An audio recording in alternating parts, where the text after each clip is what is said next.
everyone and welcome to Mind Review. I am Sakshi Kaushik and आज की video में हम डिस्कस कर रहे होंगे एक बहुत ही important topic that is of biopsychology और physiological basis of behaviour. And the topic of discussion for today is communication within neurons. तो हमारे जो न्यूरॉन्स होते हैं which are the basic unit of our nervous system.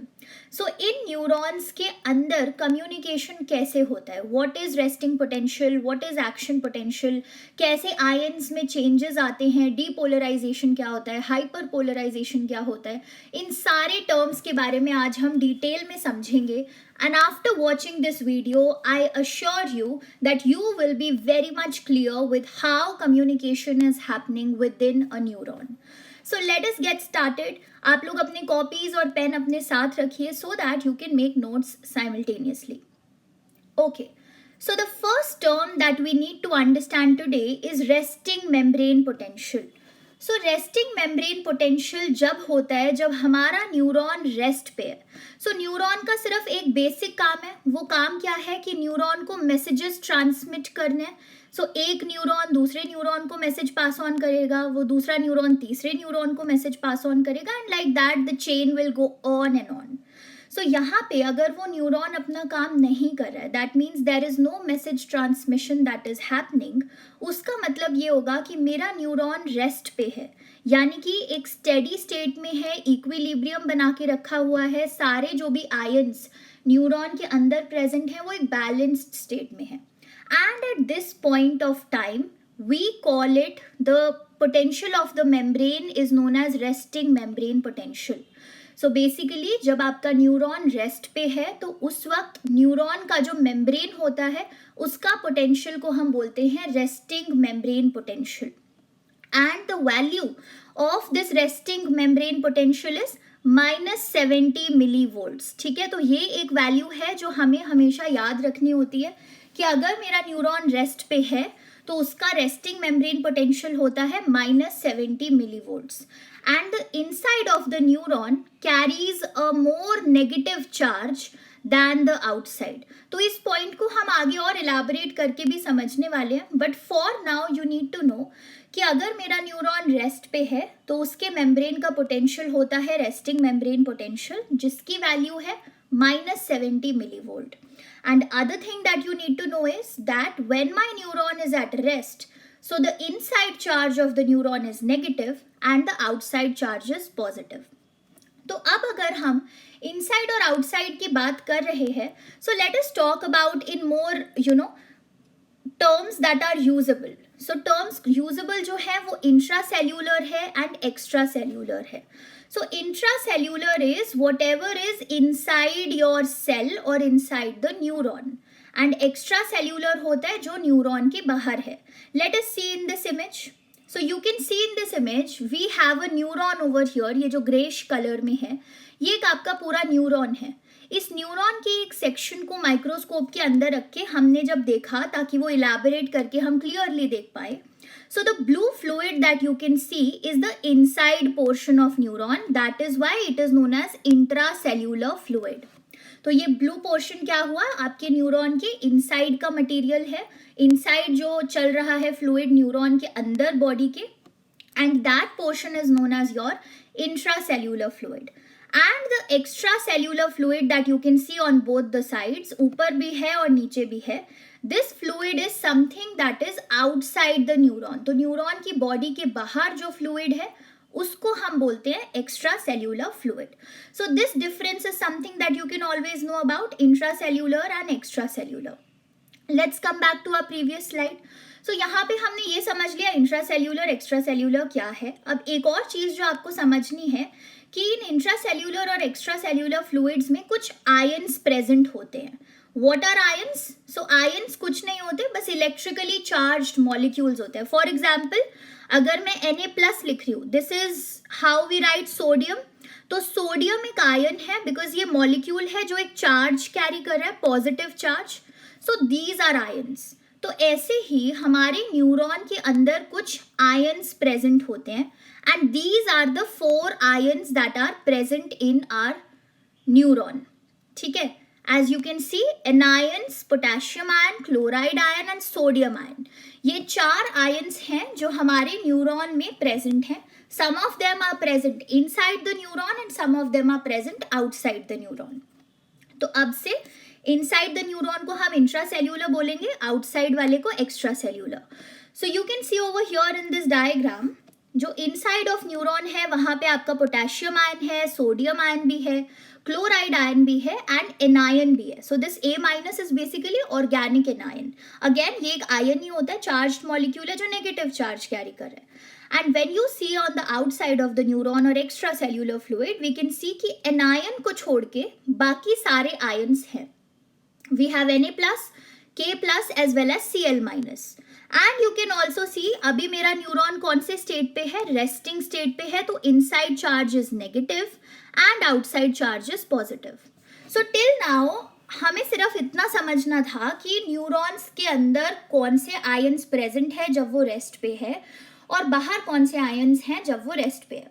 Now I will talk about 2 important forces, और उन 2 forces के बारे में अगर आपको क्लैरिटी मिल जाती है then it will be very easy for you to understand कि इन आयन्स का डिस्ट्रीब्यूशन कैसे हो रखा है. So these are the 2 forces. One is diffusion and another one is electrostatic pressure. तो डिफ्यूजन क्या होता है? सो whenever you are in a room, तो अगर आप रूम के एक कॉर्नर पे खड़े होके परफ्यूम लगा रहे हो या रूम फ्रेशनर स्प्रे कर रहे हो, सो थोड़ी बहुत देर में उस पूरे रूम में या ऑपोजिट कॉर्नर में भी उस परफ्यूम के मॉलिक्यूल्स आ जाते हैं. Isn't it? कि क्लास में किसी एक बच्चे ने खाने का डब्बा खोला है तो इवेंचुअली पूरी क्लास में वो खाने की खुशबू फैल जाती है. That is because of diffusion. Diffusion एक ऐसी फोर्स है जो मॉलिक्यूल्स को फोर्स करती है to move from higher concentration region to a lower concentration region. तो यहाँ पे परफ्यूम वाले एग्जाम्पल में परफ्यूम के हायर कॉन्सेंट्रेशन, मतलब जो आपके परफ्यूम के मॉलिक्यूल्स थे उसका हायर कॉन्सेंट्रेशन रूम के एक कॉर्नर में था. But because of the force of diffusion ये हायर कॉन्सेंट्रेशन से लोअर कॉन्सेंट्रेशन के टूवर्ड्स मूव हुए जहां पे परफ्यूम मैंने नहीं छिड़का. सो this is one force, diffusion. ठीक है, कीप दिस इन माइंड. अभी हम वापस अपने पुराने वाली स्लाइड पे जाके समझेंगे कि कैसे डिफ्यूजन अप्लाई हो रहा है वहां पे. सो डिफ्यूजन इज जब मॉलिक्यूल्स हायर कॉन्सेंट्रेशन से लोअर कॉन्सेंट्रेशन पे मूव करते हैं. Then the second kind of pressure or force that we have is electrostatic pressure. So electrostatic pressure, यहाँ पे क्या होता है कि सपोज मेरे पास आयन्स हैं, एक पॉजिटिवली चार्ज्ड आयन है और एक नेगेटिवली चार्ज्ड आयन है. So positive charge and negative charge एक दूसरे के टूवर्ड्स आएंगे, अट्रैक्ट करेंगे ये दोनों एक दूसरे को because of electrostatic pressure. But suppose अब मेरे पास 2 चार्जेस हैं, एक पॉजिटिव है और दूसरा भी पॉजिटिव है. That means they are similar charges, but similar charges क्या है, रिपेल करेंगे एक दूसरे को, they will move away from each other. That is also because of electrostatic pressure. So basically electrostatic pressure जो है वो मेरे चार्ज्ड आयन्स के ऊपर काम करता है, वेयर इन अगर 2 सिमिलर चार्जेस आपस में मिल जाते हैं, whether it is positive positive और negative negative, then they will repel each other, वो एक दूसरे से दूर भागेंगे. बट अगर जो है मेरे पास ऑपोजिट चार्जेस हैं, one is positive another is negative, तो वो आपस में अट्रैक्ट करेंगे. So here what you need to know is that when 2 opposite charges attract each other, that is because of electrostatic pressure, and when 2 similar charges repel each other, that is also because of electrostatic pressure.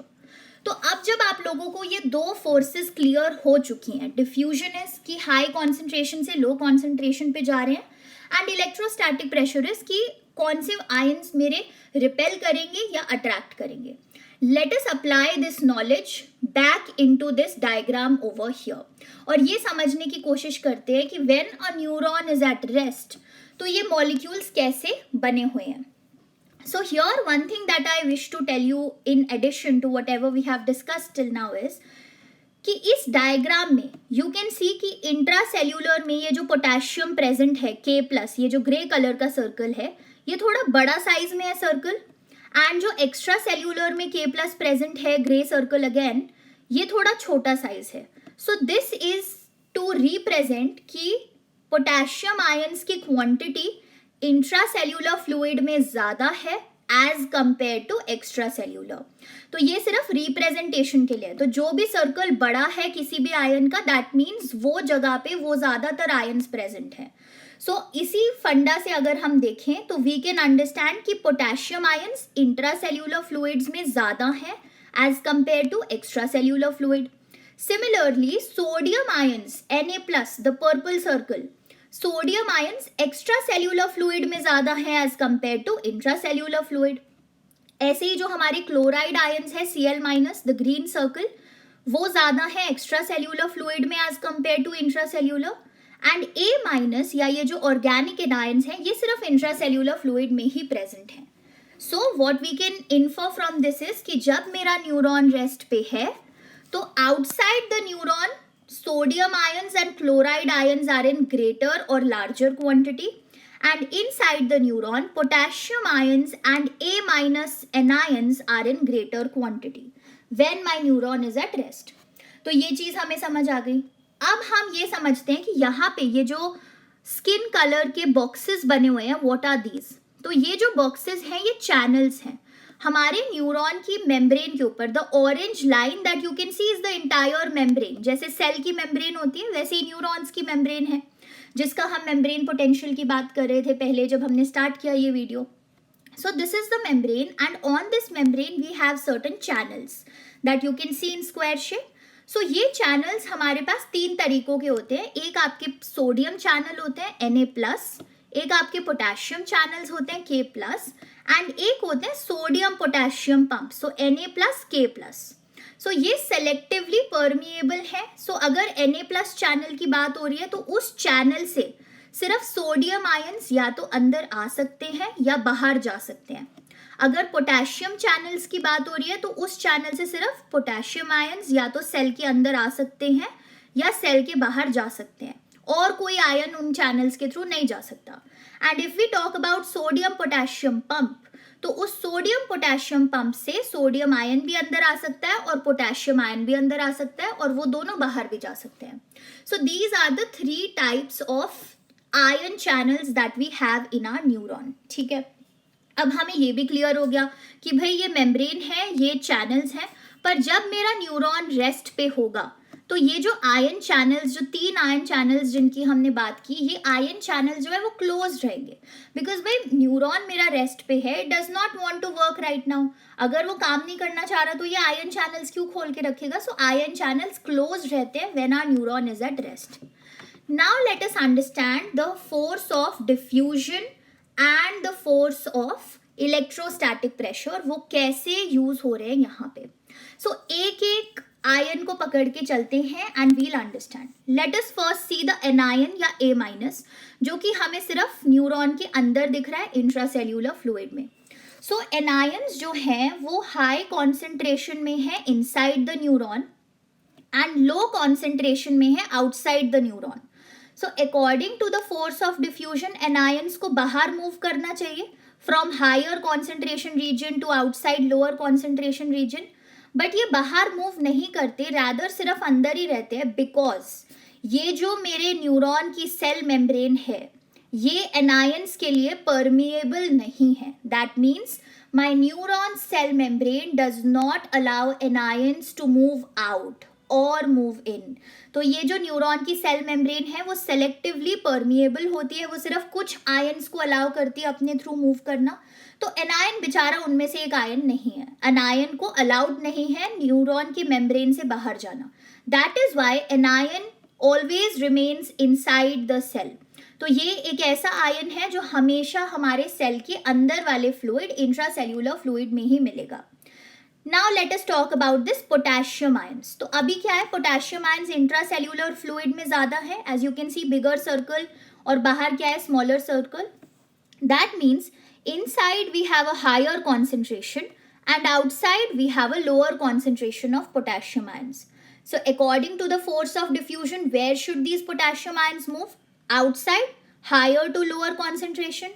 तो ठीक है भाई, मेरी force of diffusion ने तो बोला कि potassium ions को बाहर भेजना चाहिए हमें, बट जो हमारी इलेक्ट्रोस्टैटिक प्रेशर की फोर्स थी, तो इलेक्ट्रोस्टैटिक प्रेशर की फोर्स क्या बोलेगी कि बाहर तो पॉजिटिव चार्ज है और पोटेशियम आयंस भी पॉजिटिव चार्ज ही कैरी कर रहे हैं. So positive positive similar charges क्या करेंगे, आपस में रिपेल करेंगे. सो इलेक्ट्रोस्टैटिक प्रेशर विल से कि no potassium ions should not move outside. So हुआ क्या कि because of the force of diffusion कुछ पोटेशियम आयंस तो बाहर निकल गए, बट इलेक्ट्रोस्टैटिक प्रेशर वाली जो फोर्स थी वो भारी पड़ी, and because of that most of the potassium ions remain inside the neuron only when it is at rest. क्योंकि जब एक न्यूरॉन रेस्ट पे है तो उसका इंटरनल चार्ज नेगेटिव है, पोटेशियम मेरा पॉजिटिव चार्ज कैरी कर रहा है, so positive negative will attract each other and outside positive with positive potassium will repel. So electrostatic pressure बोलेगा कि नहीं, पोटेशियम को अंदर ही रहने दो. That is why my potassium ions remain in the intracellular fluid in a larger amount. ठीक है, तो ये पोटेशियम आयंस के बारे में हुआ. अब इसी फंडा को अपने क्लोराइड आयंस पे लगा के देखते हैं. ये जो ग्रीन सर्कल है Cl-. सो अभी हम क्या देख रहे हैं कि ये जो हमारे क्लोराइड आयंस हैं, they are in a higher concentration in the extracellular fluid and they are in a lower concentration in intracellular fluid. So diffusion के फोर्स के अकॉर्डिंग क्लोराइड आयंस को हायर कॉन्सेंट्रेशन से lower concentration में move करना चाहिए, यानी कि from outside they should be moving inside. तो ये तो मेरी फोर्स ऑफ डिफ्यूजन कह रही है. But again try applying the funda of electrostatic pressure. Electrostatic pressure क्या कहेगा कि भाई क्लोराइड आयंस का नेगेटिव चार्ज है और अंदर भी नेगेटिव चार्ज है, तो वो दोनों तो आपस में रिपेल करेंगे. तो that is why chloride ions should remain outside only. जहां पे पॉजिटिव चार्ज है तो पॉजिटिव नेगेटिव आपस में अट्रैक्ट करेंगे. सो अगेन डिफ्यूजन की वजह से कुछ क्लोराइड आयंस तो फिर भी अंदर आ जाते हैं, but majority of the chloride ions remain outside only because of electrostatic pressure. So if you see potassium ions और क्लोराइड आयंस पे सेम ही फंडा लग रहा है डिफ्यूजन और इलेक्ट्रोस्टैटिक प्रेशर का, बस चार्जेस का डिफरेंस है. ठीक है, so we have talked about कि कैसे पोटेशियम आयंस अंदर ज्यादा क्वांटिटी में है because of electrostatic pressure, and कैसे क्लोराइड आयंस ज्यादा क्वांटिटी में बाहर हैं because of electrostatic pressure. Again when my neuron is at rest, जब वो कोई मैसेज कोई एक्शन पोटेंशियल फायर नहीं कर रहा है. एंड वी ऑल्सो सॉ कि एनायंस कैसे सिर्फ अंदर ही रहने वाले हैं क्योंकि मेरा जो न्यूरॉन का मेम्ब्रेन है वो इनके लिए सेलेक्टिवली परमिएबल नहीं है. अब हम अपने सोडियम आयंस की भी बात कर लेते हैं, Na+, जो कि आपके पर्पल सर्कल में. सो अगेन यू कैन सी बाहर Na+ की जो कॉन्सेंट्रेशन है वो हायर है और अंदर इंट्रासेल्यूलर फ्लूइड में Na+ की कॉन्सेंट्रेशन लोअर है. सो डिफ्यूजन की फोर्स के according my sodium ions should move from higher concentration to lower concentration, यानी कि from outside to inside move करेंगे. तो ये फोर्स ऑफ डिफ्यूजन बोलेगा कि भाई सोडियम आयंस को अंदर भेजो. एंड अगर अब हम इलेक्ट्रोस्टैटिक प्रेशर की बात करें तो सोडियम आयंस कैरी कर रहे एक पॉजिटिव चार्ज और इंटरनली एक नेगेटिव चार्ज है, तो पॉजिटिव और नेगेटिव तो आपस में अट्रैक्ट करेंगे. सो electrostatic pressure also for the first time agrees with the force of diffusion, और मेरा इलेक्ट्रोस्टैटिक प्रेशर भी बोलता है कि भाई सोडियम आयंस को तो अंदर ही भेजना चाहिए. ठीक है, तो सोडियम आयंस के लिए तो एक विन विन सिचुएशन हो गई. फोर्स ऑफ डिफ्यूजन भी बोल रहा है कि you should go in the intracellular fluid, electrostatic force भी बोल रही है कि you should go in the intracellular fluid. But फिर भी मेरा सोडियम आयन हायर कॉन्सेंट्रेशन में प्रेजेंट है outside the neuron when it is at rest. Why is it so? तो ऐसा इसीलिए होता है क्योंकि जब मेरा न्यूरॉन रेस्ट पे है तो जो सोडियम आयंस के लिए जो चैनल्स होते हैं जिनके थ्रू सोडियम आयंस अंदर आ सकते हैं या बाहर जा सकते हैं, दो चैनल्स आर क्लोज्ड. तो सोडियम आयंस उन चैनल्स के साथ तो नहीं आ सकते हैं, उनके थ्रू नहीं आ सकते. अलॉन्ग विद दैट अगर हम इस मेम्ब्रेन की बात करें तो ये जो न्यूरॉन की मेम्ब्रेन है, this is not very selectively permeable to Na+ ions. तो ये कुछ Na+ आयंस को ही अलाउ करती है अपने थ्रू पास होना, और बाकी मेजॉरिटी ऑफ Na+ आयंस को वो अपने थ्रू पास ऑन नहीं करवाती.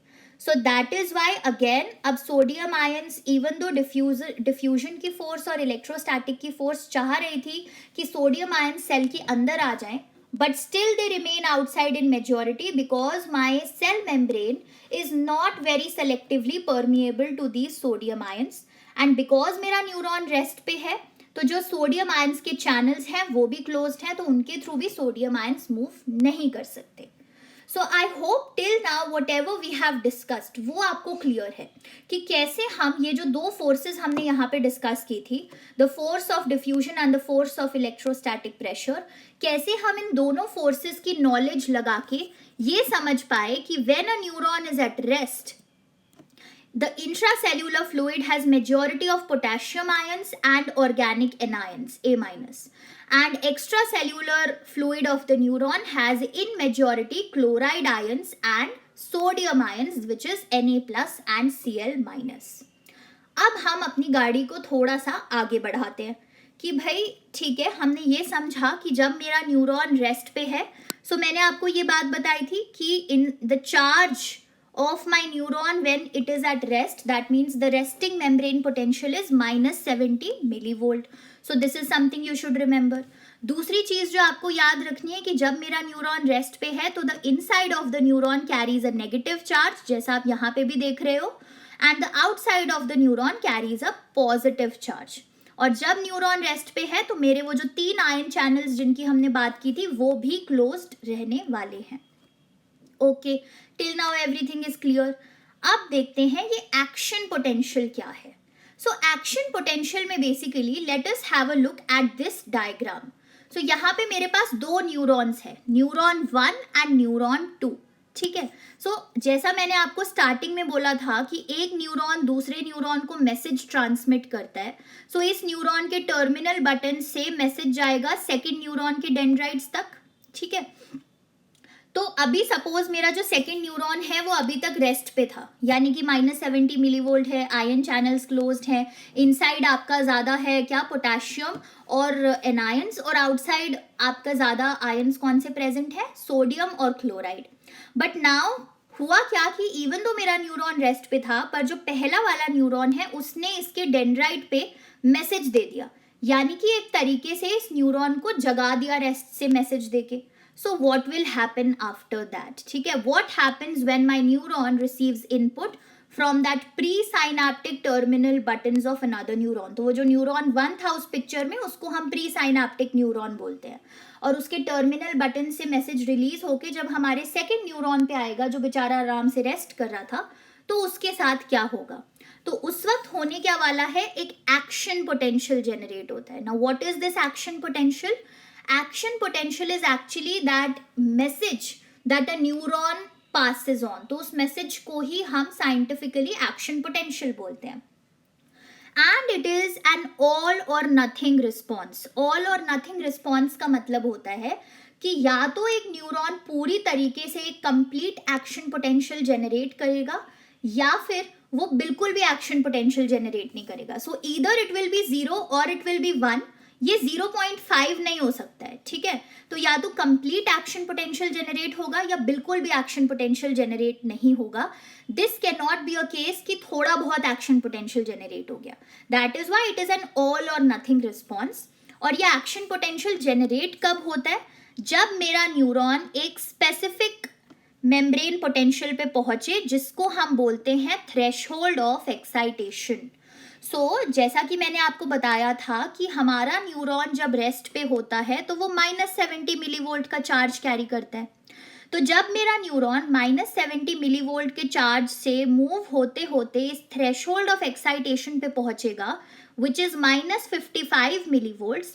Eight this threshold minus 55 millivolt के थ्रेशहोल्ड पे the neuron will fire an action potential, यानी कि न्यूरॉन एकदम से एक्टिव हो जाएगा और अपना मैसेज जो है उसको रिलीज करेगा. ठीक है. So action potential was all और नथिंग रिस्पॉन्स, या तो कंप्लीटली होने वाला है या बिल्कुल भी नहीं होने वाला है.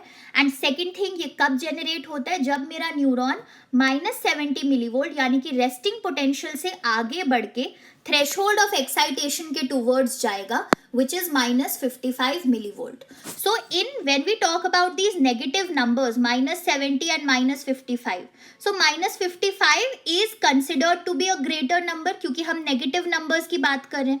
So negative numbers में minus 55 will be greater than minus 70. और यू कैन ऑल्सो से कि -55 मोर पॉजिटिव होगा देन -70, क्योंकि क्या हो रहा है, -55 से फिर आप इवेंचुअली -40 पे जाओगे, फिर आप -30 पे जाओगे, -20, -10, 0 एंड देन आप +10 के टूवर्ड्स जाओगे. सो यू कैन सी कि -55 +10 के ज़्यादा क्लोज है as compare to -70. That is why -55 is considered to be a more positive number. इसीलिए यहाँ पे ये चीज़ लिखी है कि एक्शन पोटेंशियल कब जनरेट होने वाला है, जब मेरा सेल मेम्ब्रेन का resting potential which is -70 millivolt, it moves in a more positive direction. That is actually the threshold of excitation -55 millivolts. तो ये एक्शन पोटेंशियल एक्चुअली इनिशिएट होता कैसे है. So coming back to this diagram, आप देख सकते हो कि न्यूरॉन नंबर 2 पे कितने सारे डेंड्राइट्स है. इधर भी डेंड्राइट है, इधर भी है, बीच में भी है, अलग डायरेक्शंस में भी है.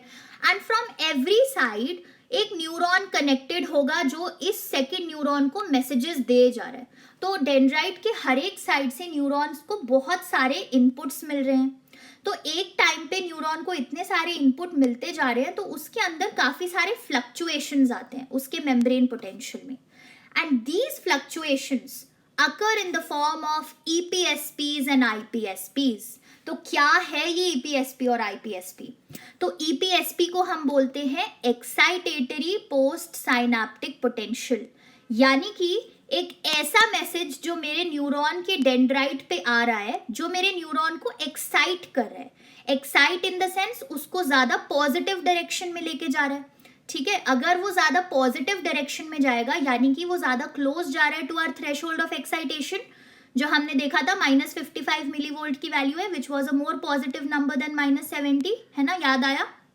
ठीक है, तो वही होता है EPSP कि एक ऐसा मैसेज मेरे न्यूरॉन नंबर 1 से न्यूरॉन नंबर 2 के डेंड्राइट पे एक ऐसा मैसेज आ रहा है, एक ऐसा न्यूरोट्रांसमीटर आके अटैच हो रहा है जो एक्साइटेटरी है नेचर में, जिसकी वजह से मेरा न्यूरॉन भी जो अभी तक रेस्ट पे था, सो रहा था मजे से, वो भी एक्साइट होता है और उसका चार्ज जो है वो एक ज़्यादा पॉजिटिव डायरेक्शन में मूव होना शुरू होता है, यानी कि closer to this threshold of excitation का value that was -55 millivolt. So that is what is EPSP. और EPSP ये जो करंट जनरेट करता है, यानी कि जो मेरे न्यूरॉन को ज़्यादा एक्साइट कर रहा है, ज़्यादा पॉजिटिव लेके आ रहा है, उसको हम बोलते हैं डीपोलराइजिंग करंट. और इस पूरे प्रोसेस को ही बोला जाता है डीपोलराइजेशन.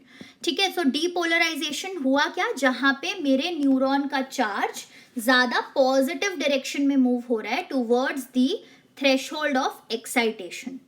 अब एक अनदर टाइप ऑफ फ्लक्चुएशन होती है जिसको हम बोलते हैं IPSPs. तो as the name suggest IPSP क्या है, इनहिबिटरी पोस्ट साइनेप्टिक पोटेंशियल. तो ये बिल्कुल ऑपोजिट है EPSP का.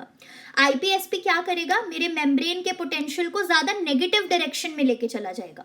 सो -70 पे वो ऑलरेडी था, -70 से ज्यादा नेगेटिव क्या हो जाएगा, -80 millivolt. This will be more negative than -70, क्योंकि हम नेगेटिव नंबर्स की बात कर रहे हैं.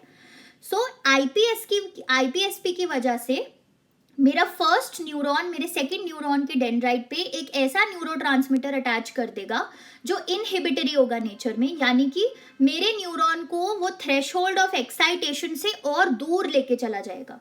सो अगर मेरा न्यूरॉन थ्रेशोल्ड ऑफ एक्साइटेशन पे पहुंचा ही नहीं, तो वो मैसेज तो रिलीज करेगा ही नहीं, यानी कि एक्शन पोटेंशियल तो यहाँ पे अब जनरेट नहीं होने वाला है ना. रैदर क्या हो रहा है कि वो और नेगेटिव बन रहा है और रेस्टिंग के स्टेट में जा रहा है.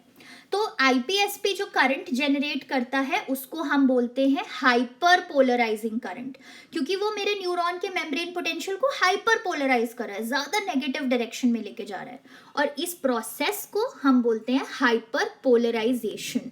सो यहाँ पे हमने क्या सीखा कि EPSP जो है वो एक्साइट करता है मेरे न्यूरॉन को, थ्रेशोल्ड ऑफ एक्साइटेशन के टूवर्ड्स लेके जाता है, और इस प्रोसेस को हम बोलते हैं depolarization when it is becoming more positive.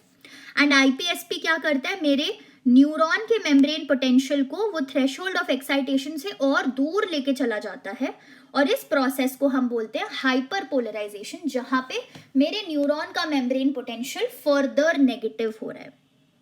Okay, so now that we have discussed so many terms, तो इसका एक ग्राफिक प्रेजेंटेशन देखते हैं इस ग्राफ के थ्रू.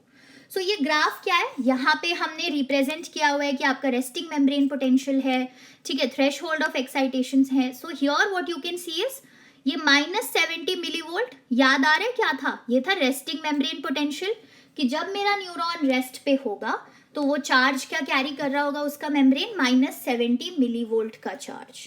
ठीक है. सो मेरे न्यूरॉन के पास जब वो रेस्ट पे है तो अलग अलग डायरेक्शन से डेंड्राइट्स पे मैसेजेस आ रहे हैं, पर जब वो मैसेजेस ईपीएसपी के फॉर्म में होंगे, यानी कि एक्साइटेटरी फॉर्म में होंगे, तभी तो मेरा न्यूरॉन थ्रेशोल्ड ऑफ एक्साइटेशन के टूवर्ड्स जा पाएगा, राइट.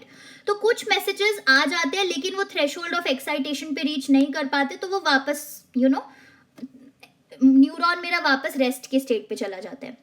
बट इवेंचुअली अगर ढेर सारे ईपीएसपीज आ गए, यानी कि ऑलमोस्ट हर एक साइड से मेरे पास एक्साइटेटरी मैसेजेस ही आ रहे हैं न्यूरॉन पे, सो इवेंचुअली मेरा न्यूरॉन अपने थ्रेशोल्ड ऑफ एक्साइटेशन पे रीच करेगा, जो क्या होता है -55 मिलीवोल्ट्स. सो वो थ्रेशोल्ड ऑफ एक्साइटेशन पे जैसे ही रीच करेगा, it will generate this action potential. ठीक है, ये जो पूरा आपने वेव देखा ऊपर जाने वाला, वो एक्शन पोटेंशियल था, जिसमें मेरा न्यूरॉन क्या है, इवेंचुअली ज्यादा पॉजिटिव डायरेक्शन के टूवर्ड्स मूव कर रहा है. सो जैसे ही थ्रेशोल्ड ऑफ एक्साइटेशन टच हुआ, वैसे ही एक एक्शन पोटेंशियल जनरेट हो जाएगा. अब एक्शन पोटेंशियल जनरेट होने का क्या मतलब है कि न्यूरॉन ने अपना मैसेज रिलीज किया है, न्यूरॉन ने अपना मैसेज जनरेट कर दिया है. अब अब न्यूरॉन ने अपना मैसेज जनरेट कर दिया तो वो उसके एक्सॉन के थ्रू टर्मिनल बटन्स पे चला जाएगा, और इवेंचुअली क्या हुआ, न्यूरॉन का तो काम खत्म हो गया. भाई उसका यही तो काम था कि मैसेज जनरेट करके आगे ट्रांसफर कर दो दूसरे न्यूरॉन को. तो जैसे ही उस न्यूरॉन का काम हो गया एक्शन पोटेंशियल जनरेट करने का, now my neuron will again want to come back to this resting potential. वो वापस से अपने रेस्टिंग पोटेंशियल पे आना चाहेगा. इसीलिए एज यू कैन सी यहाँ पे कर्व एक बार ऊपर जाने के बाद अब नीचे आ रहा है, because now again my neuron wishes to come back to -70 millivolt. पर कभी कभी क्या होता है, ये -70 मिलीवोल्ट पे पहुंचने के मतलब बजाय और नेगेटिव हो जाता है, -80 मिलीवोल्ट तक पहुंच जाता है, because of inhibitory post synaptic potentials. ठीक है, तो ये जो हमने प्रीवियस स्लाइड में आईपीएसपी पढ़ा था, हाइपर पोलराइजेशन का प्रोसेस, तो कई बार ये हाइपर पोलराइजेशन भी हो जाते हैं हमारे न्यूरॉन के साथ, जब वो ज्यादा नेगेटिव चला जाता है, अपने रेस्टिंग मेम्ब्रेन पोटेंशियल को भी क्रॉस कर जाता है. बट इवेंचुअली मेरा न्यूरॉन अपना कंट्रोल गेन कर लेता है and it reaches back to the resting potential. तो ये इस तरीके से पूरा ग्राफ चलता है कि रेस्टिंग मेम्ब्रेन पोटेंशियल पे था, ईपीएसपीज आते गए, फाइनली मेरा न्यूरॉन -55 मिलीवोल्ट के थ्रेशोल्ड ऑफ एक्साइटेशन पे रीच हुआ, एक एक्शन पोटेंशियल जनरेट हुआ. एक्शन पोटेंशियल जनरेट करने के बाद मेरा न्यूरॉन वापस रेस्टिंग के स्टेट में आना चाहता है, तो वो चार्ज नीचे जा रहा है. Sometimes it becomes more negative, so inhibitory post synaptic potential की वजह से हाइपर पोलराइजेशन हो जा रहा है.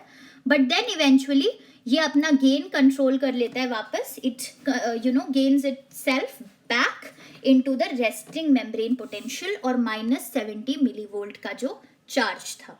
ठीक है, तो ये तो हमने समझा अभी तक कि एक्शन पोटेंशियल जनरेट कैसे हो रहा था आईपीएसपीज और ईपीएसपीज के through. But what happens in ions का क्या होता है जब एक्शन पोटेंशियल जनरेट हो रहा होता है. सो ये जो आप आयंस यहाँ पे देख रहे हो, हम वापस उस पिक्चर पे आ चुके हैं जो हमने पहले स्टडी की थी, when my neurons were at rest. So एक बार फिर हम इस पिक्चर पे आ गए, क्योंकि अब तो एक्शन पोटेंशियल जनरेट हो रहा है. एक्शन पोटेंशियल जनरेट होने का क्या मतलब हुआ कि अब मेरा न्यूरॉन रेस्ट पे नहीं है, और अगर मेरा न्यूरॉन रेस्ट पे नहीं है तो दैट मीन्स जो ये आयन चैनल्स पहले बंद थे वो अब तो ओपन हो गए होंगे. एंड अगर ये अब ओपन हो गए हैं तो मेरे जो ये सोडियम आयंस थे, जिनको फोर्स ऑफ डिफ्यूजन भी बोल रही थी कि आप अंदर जाओ, और जिनको इलेक्ट्रोस्टैटिक प्रेशर भी बोल रहा था कि आप अंदर जाओ, तो अब ये इजीली अंदर आ सकते हैं थ्रू देयर आयन चैनल्स, क्योंकि न्यूरॉन की मेम्ब्रेन ने तो सोडियम आयंस को अलाउ नहीं किया था अंदर आना, because they were not selectively permeable to it. पर now that my neuron is an active state, वो अब रेस्ट पे नहीं है, तो मेरे आयन चैनल्स आराम से खुल चुके हैं. और आयन चैनल्स खुल चुके हैं, डिफ्यूजन फोर्स भी चाहती है कि सोडियम आयन अंदर जाए, इलेक्ट्रोस्टैटिक प्रेशर भी चाहता है कि सोडियम आयन्स अंदर जाएं. सो होता क्या है कि मेरे सोडियम आयंस एकदम अंदर रश करना शुरू कर देते हैं, they begin to rush inside. So ये सोडियम आयंस अगर अंदर रश करना शुरू कर देंगे तो ये पॉजिटिव चार्ज कैरी कर रहे हैं, तो अंदर क्या होगा, इवेंचुअली पॉजिटिव चार्ज ज्यादा हो जाएगा, जो रेस्ट के स्टेट पे नेगेटिव चार्ज था अब वो पॉजिटिव में कन्वर्ट होना शुरू होगा, क्योंकि मेरे बहुत सारे सोडियम आयंस अंदर आते जा रहे हैं, एकदम रशिन कर रहे हैं। सो अगर अंदर पॉजिटिव चार्ज होने लग गया तो ये जो पोटेशियम आयंस है इनको प्रॉब्लम हो जाएगी। क्यों? क्योंकि अर्लियर तो इलेक्ट्रोस्टैटिक प्रेशर ने पोटेशियम आयंस को अंदर रोक रखा था, बिकॉज रेस्ट पे इंटरनल चार्ज नेगेटिव था, पोटेशियम का चार्ज पॉजिटिव था, तो ये दोनों अट्रैक्ट कर रहे थे। बट अब क्योंकि सोडियम आयंस अंदर आ रहे हैं तो इंटरनल चार्ज पॉजिटिव होता जा रहा है, तो K प्लस का पॉजिटिव और इंटरनल चार्ज पॉजिटिव तो रिपेल करेंगे अकॉर्डिंग टू इलेक्ट्रोस्टैटिक फोर्स या प्रेशर जो हमने शुरू में डिस्कस किया था, है ना। सो इसीलिए अब मेरे सोडियम, ये जो पोटेशियम के चैनल्स हैं, सोडियम के चैनल के साथ साथ पोटेशियम के चैनल्स भी खुल जाएंगे और मेरा पोटेशियम आयंस बाहर भागना शुरू करेगा। सो दिस इज द टाइम जब एक्शन पोटेंशियल जेनरेट होता है। जो हमने ग्राफ में देखा था ना कि एक्शन पोटेंशियल का पूरा वेव ऊपर गया, दैट मीन्स +40 तक चला गया था। So what was that plus? That plus was because ये सोडियम आयंस अंदर इंट्रासेल्यूलर फ्लूइड में रश इन करते जा रहे हैं और ये जो न्यूरॉन है या ये जो सेल है इसके इंटरनल चार्ज को पॉजिटिव बना रहे हैं। और अब क्या है, चार्ज रिवर्सल होता है कि अब इंटरनल, जब एक न्यूरॉन एक्शन पोटेंशियल फायर कर रहा होता है या एक्टिव होता है तो न्यूरॉन के अंदर का चार्ज पॉजिटिव हो जाता है और बाहर का चार्ज नेगेटिव हो जाता है। सो अंदर का चार्ज पॉजिटिव हो रहा है, बहुत सारे सोडियम आयंस अंदर आ गए, इसीलिए वो चार्ज पॉजिटिव हो गया। ठीक है, सो ये होता है इन आयंस के साथ when my neuron is actively firing action potentials. ठीक है, सो अब जैसे ही ये सोडियम आयंस अंदर आ जाते हैं सारे के सारे, तो मेरे सोडियम आयन का जो गेट है वो बंद हो जाता है, क्योंकि अब तो सारे सोडियम आयंस अंदर आ गए। अब ये गेट जब ही खुलेगा जब नया एक्शन पोटेंशियल जेनरेट होगा, तो तब तक ये गेट नहीं खुलने वाला। लेकिन जो पोटेशियम आयंस का गेट है वो अभी भी खुला हुआ है और वो थोड़ी देर बाद बंद होता है। सो होगा क्या कि पोटेशियम आयंस तो बहुत तेजी से बाहर जाते जाएंगे और सोडियम आयंस तो अब और ना अंदर आ रहे हैं ना बाहर जा पा रहे हैं। So inside of the neuron will now slowly begin to become more negative. क्यों? क्योंकि अब सिर्फ सोडियम आयंस ही एक आयन रह गए अंदर जो पॉजिटिव चार्ज के टूवर्ड्स कंट्रीब्यूट कर रहे हैं। शुरू में तो थोड़े बहुत K प्लस आयंस भी थे जो पॉजिटिव चार्ज के टूवर्ड्स कंट्रीब्यूट कर रहे थे, बट क्योंकि मेरे सोडियम आयन के गेट्स अभी भी खुले हैं, सोडियम चैनल्स के गेट अभी भी खुले हैं, और सोडियम क्योंकि मेरे पोटेशियम गेट्स अभी भी खुले हैं पोटेशियम चैनल के, और ये पोटेशियम आयंस कॉन्स्टेंटली बाहर जाए जा रहे हैं, सारा का सारा पॉजिटिव चार्ज अपने साथ ये बाहर एक्स्ट्रा सेल्यूलर फ्लूइड में लेके जाए जा रहे हैं। So what will happen, again intracellular fluid थोड़ा थोड़ा नेगेटिव होना शुरू हो जाएगा। और जैसा मैंने आपको बताया कि सोडियम चैनल्स के गेट बंद हो चुके हैं, तो कैसे हम इस सोडियम को बाहर निकालेंगे? हम इसको बाहर निकालेंगे through that sodium potassium pump, जिसके बारे में हमने बात की थी ना कि 3 आयन चैनल्स होते हैं, एक तो सोडियम का था, एक पोटेशियम का था और एक सोडियम पोटेशियम पंप भी था। तो सोडियम पोटेशियम पंप भी साथ में अपना काम कर रहा है। सोडियम पोटेशियम पंप में क्या होता है कि 3 molecules of Na plus ion go out and in return 2 molecules of K plus ion come inside. तो 3 सोडियम आयंस को वो बाहर भेजता है एक्स्ट्रा सेल्यूलर फ्लूइड में, और 2 पोटेशियम आयंस को वो अंदर लेके आता है इंट्रा सेल्यूलर फ्लूइड में। तो इस तरीके से हमारा चार्ज जो है वापस से, हमारा जो न्यूरॉन है बेसिकली वो अपने रेस्टिंग स्टेट में आते हैं, क्योंकि धीरे धीरे अब मेरे सारे सोडियम आयंस बाहर चले जाएंगे, पोटेशियम आयंस अंदर आ जाएंगे, फिर से इंटरनल चार्ज नेगेटिव हो जाएगा और बाहर का चार्ज पॉजिटिव हो जाएगा, और इवेंचुअली मेरा न्यूरॉन एक रेस्टिंग स्टेट पे आ जाएगा। So again if we talk about that graph, तो इस ग्राफ से अगर हम रिलेट करके देखें अपनी चीजों को, तो एक्शन पोटेंशियल जब ये पूरा का पूरा जेनरेट हो रहा था तो ये पॉजिटिव क्यों हो रहा था? क्योंकि Na प्लस आयंस अंदर रशिन कर रहे थे। जैसे ही Na प्लस आयंस अंदर रशिन किए तो पोटेशियम भी पॉजिटिव चार्ज कैरी कर रहा था, इंटरनल चार्ज पॉजिटिव बनने लगा, उन्हें बड़ी प्रॉब्लम हुई, पॉजिटिव रिपेल करेंगे बिकॉज ऑफ इलेक्ट्रोस्टैटिक प्रेशर। सो वो पोटेशियम आयंस बाहर जाने शुरू हो गए, जिसकी वजह से ये डाउनफॉल आया क्योंकि अब इंटरनल थोड़ा नेगेटिव होने लगा, बट इवेंचुअली मेरा सेल वापस से रेस्टिंग मेम्ब्रेन पोटेंशियल पे आ जाएगा, क्योंकि सोडियम पोटेशियम पंप मेरा वर्क कर रहा है। एक बारी में 3 सोडियम आयंस को बाहर भेजता है और 2 पोटेशियम आयंस को अंदर लेके आता है। ठीक है, so that was all about today's video कि कैसे ये कम्युनिकेशन होती है विद इन द न्यूरॉन। शुरू में जब वो रेस्टिंग मेम्ब्रेन पोटेंशियल पे था तो फोर्स ऑफ डिफ्यूजन और इलेक्ट्रोस्टैटिक प्रेशर एक अलग तरीके से काम कर रहे थे to control those ions, because resting state पे आयन चैनल्स वर क्लोज्ड। पर जैसे ही एक एक्शन पोटेंशियल जनरेट हुआ, यानी कि मेरा न्यूरॉन -70 मिलीवोल्ट से अपने थ्रेशोल्ड ऑफ एक्साइटेशन पे रीच किया -55 मिलीवोल्ट पे, वैसे ही इन आयंस का रिवर्सल हुआ, क्योंकि अब मेरा न्यूरॉन एक एक्टिव स्टेट में आ चुका है, तो वो आयन चैनल्स भी खुल जाएंगे, तो सोडियम आयन अंदर रशन करेंगे, पोटेशियम बाहर जाएंगे, inside will become more positive, outside more negative, और ये पूरी स्टोरी कंटिन्यू होती रहेगी। सो that is it for today's video. I hope आप लोगों को अब काफी क्लैरिटी मिली होगी about how the communication happens with in the neuron. अब जो अगली वीडियो होने वाली है उसमें हम डिस्कस करेंगे कि कम्युनिकेशन बिटवीन न्यूरॉन्स कैसे होता है, कि एक बारी अगर एक्शन पोटेंशियल एक न्यूरॉन में जनरेट होके उसके टर्मिनल बटन्स तक पहुंच गया, so how will that action potential work now, और वो मैसेज टर्मिनल बटन से, एक न्यूरॉन के टर्मिनल बटन से दूसरे न्यूरॉन के डेंड्राइट तक कैसे पहुंचेगा। So stay tuned till then, make sure you subscribe to the channel of Mind Review and keep watching videos related to psychology. Have a good day and bye-bye.